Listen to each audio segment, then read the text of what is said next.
पिता परमेश्वर, आज फिर हम आपके सामने आते हैं प्रभु, धन्यवाद अपने हृदय में लेके। धन्यवाद की भेंट आपको चढ़ाते हुए प्रभु, क्योंकि आप हमारा ध्यान रखते हैं प्रभु, आप हमें संभाल के रखते हैं। कितने अनजाने दुख, परेशानियों और कलेशों से आप हमें बचा के रखते हैं प्रभु, इसके लिए हम धन्यवाद करते हैं। और प्रभु, हम प्रार्थना करते हैं इस समय कि जब हम वचन को पढ़ते हैं तो पवित्र आत्मा आप हमारी आत्मिक आंखों को खोलिए कि हम वचन के सही अर्थ को समझने वाले हो सकें और वचन को केवल पढ़ने वाले ना हो, पर उन बातों को जो हम वचन से सीखते हैं उनको अपने जीवन में अपनाने वाले हो सकें, याद रखने वाले हो सकें। ये प्रार्थना प्रभु यीशु मसीह के नाम से मैं मांगता हूँ, आमीन। दोस्तों, आइए आज हम याकूब की पत्री उसका 4था अध्याय देखते हैं। और याकूब यहाँ पे इस तरह से बोलता है, तुम में लड़ाइयाँ और झगड़े कहाँ से आते हैं? क्या उन सुख विलासों से नहीं जो तुम्हारे अंगों में लड़ते भिड़ते हैं? और ये विश्वासियों से कह रहा है कि विश्वासियों में आपस में झगड़े कहाँ से आते हैं? तुम लालसा रखते हो और तुम्हें मिलता नहीं, तुम हत्या और डाह करते हो और कुछ प्राप्त नहीं कर सकते, तुम झगड़ते और लड़ते हो, तुम्हें इसलिए नहीं मिलता कि मांगते नहीं। और दोस्तों, ये बहुत कॉमन है विश्वासियों के बीच में भी लड़ाई झगड़े पैसे को लेके।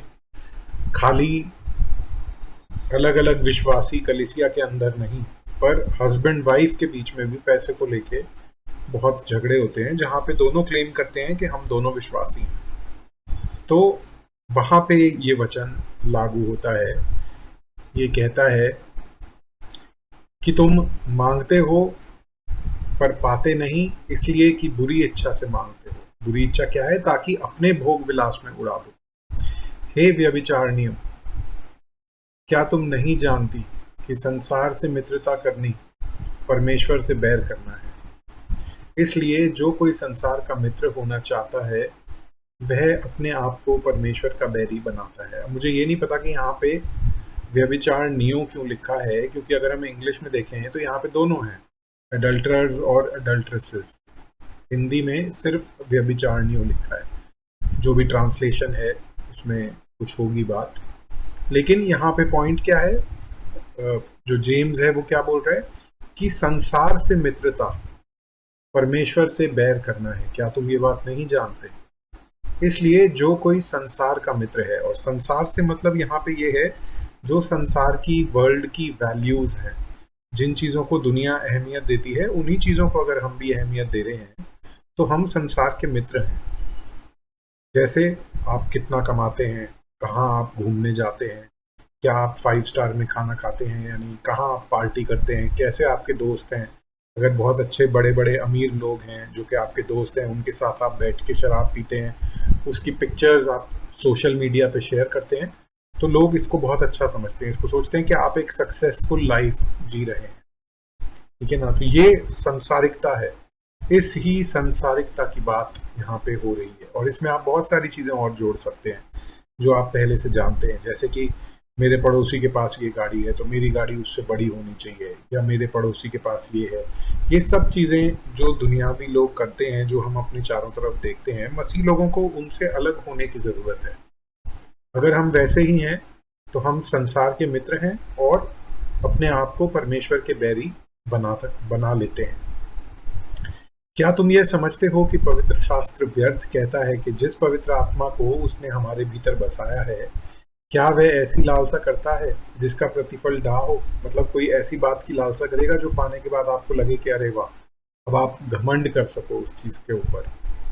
वह तो और भी अनुग्रह देता है। इस कारण यह लिखा है कि परमेश्वर अभिमानियों से विरोध करते हैं पर नम्रों पर अनुग्रह करते हैं। जो लोग घमंडी हैं उनसे परमेश्वर विरोध करते हैं, और जो नर्म हैं, दीन हैं, उन पर अनुग्रह करते हैं। इसलिए हमें क्या करना है? परमेश्वर के अधीन रहो और शैतान का सामना करो। ये जो गलत बातें हमारे मन में आती है ना दोस्तों, ये शैतान ही डालता है कहीं ना कहीं से।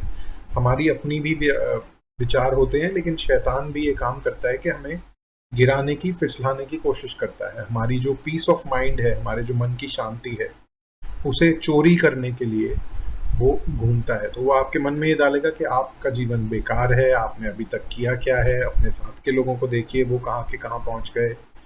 ये सब बातें शैतान की तरफ से हैं। और जेम्स कहता है शैतान का सामना करो तो वो तुम्हारे पास से बाहर निकलेगा।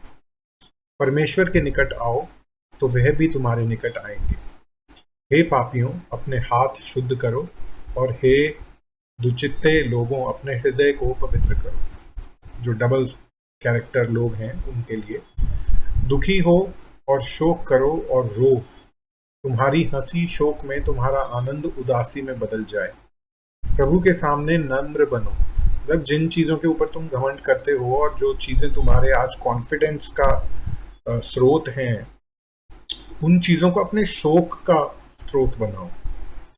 वो ढहा करने की चीजें नहीं है, हंसी करने की चीजें नहीं है, वो तुम्हारे लिए एक तरह से ठोकर का कारण है परमेश्वर की निकटता में बढ़ने के लिए। यहाँ पे टेक्स्ट क्लियरली ये नहीं कह रहा है, लेकिन मैं आपको एक अपने कमेंट्री एक तरह से इसके ऊपर दे रहा हूँ। क्योंकि कोई ये कह सकता है कि क्यों दुखी हो, क्यों शोक करो, किस बात से। प्रभु के सामने नम्र बनो और वह तुम्हें शिरोमणि बनाएगा। हे भाइयों, एक दूसरे की निंदा ना करो। जो अपने भाई की निंदा करता है या भाई पर दोष लगाता है, वह व्यवस्था की निंदा करता है और व्यवस्था पर दोष लगाता है। तो तू व्यवस्था पर चलने वाला नहीं, पर उस पर न्यायाधीश ठहरा। व्यवस्था देने वाला और न्यायाधीश तो एक ही है, जिसे बचाने और नाश करने की सामर्थ्य है। पर तू कौन है जो अपने पड़ोसी पर दोष लगाता है? यहाँ पे यही बात हो रही है कि हम बहुत बार दूसरों को एक अलग पैमाने पे जज करते हैं और हम अपने आप को उस पैमाने पे नहीं जज करते।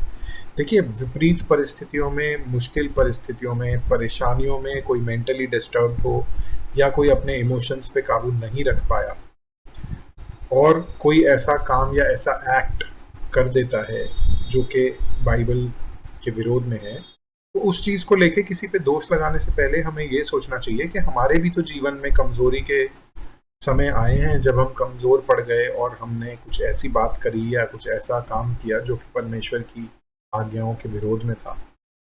तो जैसे हम अपने उन क्षणों के लिए अपने ऊपर अनुग्रह करते हैं, वैसे ही दूसरों को भी बेनिफिट ऑफ द डाउट कीजिए, दूसरों पे भी अनुग्रह करिए, उन्हें माफ़ कीजिए कि कोई बात नहीं, भाई ने गलती कर दी, शायद वो परेशानी में होगा।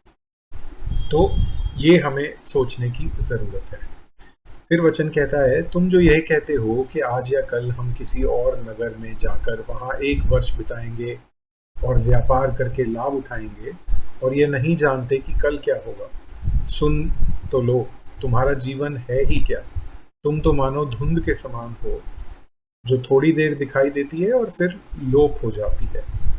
इसके विपरीत तुम्हें यह कहना चाहिए, यदि प्रभु चाहें तो हम जीवित रहेंगे और यह या वह काम भी करेंगे, मतलब कोई भी काम हम करेंगे। पर तुम अपनी डींग मारने पर घमंड करते हो, ऐसा सब घमंड बुरा है। अब देखिए, ये जो है ना, मैं एक बार इसको खत्म कर लेता हूँ। इसलिए जो कोई भलाई करना जानता है और नहीं करता, उसके लिए वह पाप है। आखिरी आयत को अभी हम एक बार साइड रख के, जो अभी हमने 3-4 आयतें 13 से 16 पढ़ी हैं, इसके बारे में आपको ये बोलना चाहता हूँ कि कुछ लोग इसको ये समझते हैं कि ये एक तरह का अंधविश्वास पैदा कर रही है कि अगर आप कहीं जा रहे हो और ये बोलना भूल गए कि हम यहाँ पहुँचेंगे, वो परमेश्वर ने चाहा तो हम यहाँ पहुँचेंगे, इसकी बजाय आपने ये बोल दिया कि हाँ मैं सुबह तक पहुँच जाऊँगा, तो परमेश्वर आपका बुरा कर देंगे, या आपका एक्सीडेंट हो जाएगा, या परमेश्वर आपके साथ कुछ बुरा कर देंगे। देखिए, परमेश्वर का स्वभाव ऐसा नहीं है। यहाँ पे लेखक ये कह रहा है कि अपने ऊपर कॉन्फिडेंस रखने से अच्छा है परमेश्वर पे कॉन्फिडेंस रखो और घमंड मत करो। ये देख रहे हैं यहाँ पे घमंड शब्द, घमंड, ये नहीं करना है। इसका मतलब ये नहीं है कि आप ये अंधविश्वास पाल लें अपने अंदर कि कोई भी काम करने से बोले प्रभु की इच्छा, करने से पहले ये बोलें कि प्रभु की इच्छा हो, और अगर आप भूल गए कभी ये बोलना कि प्रभु की इच्छा हुई तो कुछ बुरा हो जाएगा। ये अंधविश्वास है, ये परमेश्वर का जो स्वभाव है उसके विपरीत है। ठीक है ना? बस हमें घमंड नहीं करना, हर बात में प्रभु को याद रखना है, जैसा और भी वचन बताता है कि अपने प्लान्स परमेश्वर को सबमिट करो, अपनी खुद की समझ का सहारा ना लो, बुद्धि का परमेश्वर के ऊपर छोड़ दो। ठीक है, ये उसकी बात कर रहा है। अब जो आखिरी आयत है, ये एक इम्पॉर्टेंट कॉन्सेप्ट यहाँ पे मिलता है। यहाँ पे लिखा है, इसलिए जो कोई भलाई करना जानता है और नहीं करता, उसके लिए यह पाप है। देखिए, इंग्लिश में बोलते हैं सिन दो तरह के होते हैं, जो पाप है वो दो तरह का होता है। एक सिन ऑफ कमीशन कि आपने कुछ कमिट किया, आपने कोई गलती करी, और एक होता है सिन ऑफ ओमिशन कि आपको कुछ सही करना था, आपको पता था कि इस परिस्थिति में यह करना सही होगा लेकिन आपने नहीं किया, उसको कहते हैं सिन ऑफ ओमिशन। तो यह जो आयत है इसके बेसिस पे हमें पता लगता है कि सिन ऑफ ओमिशन भी है कि कहीं किसी परिस्थिति में आपको भलाई करनी थी, आपको पता था, पवित्र आत्मा आपको अंदर से बोल रहे थे कि भाई यहाँ पे ये काम करो, लेकिन आपने नहीं किया, तो वो आपके लिए पाप बन गया। आपने कुछ गलत नहीं किया लेकिन आपने जो सही करना था वो भी नहीं किया, है ना। तो इस परिस्थिति की ये बात कर रहा है। तो इसके साथ हमारा चौथा अध्याय भी खत्म होता है, और आइए हम प्रार्थना में ये सारे विषय परमेश्वर के सामने रखते हैं। पिता परमेश्वर, एक बार फिर हम धन्यवाद करते हैं कि हम आपके वचन को खोल के पढ़ सकते हैं, उसको आप अपने वचन के ज़रिए हमसे बात करते हैं। पिता परमेश्वर, ऐसा होने दीजिए कि हम सांसारिक ना हो, हमारी आँखें और हमारा जो हृदय है वो आत्मिक वस्तुओं के पीछे रहे।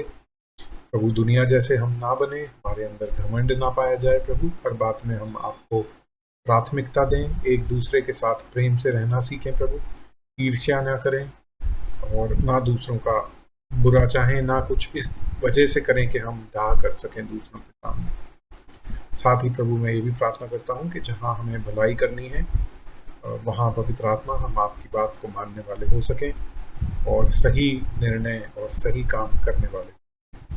धन्यवाद करते हुए प्रभु, इन सारी बातों को आपके सामने रखते हुए ये प्रार्थना प्रभु यीशु के नाम से मांगता हूँ, आमीन।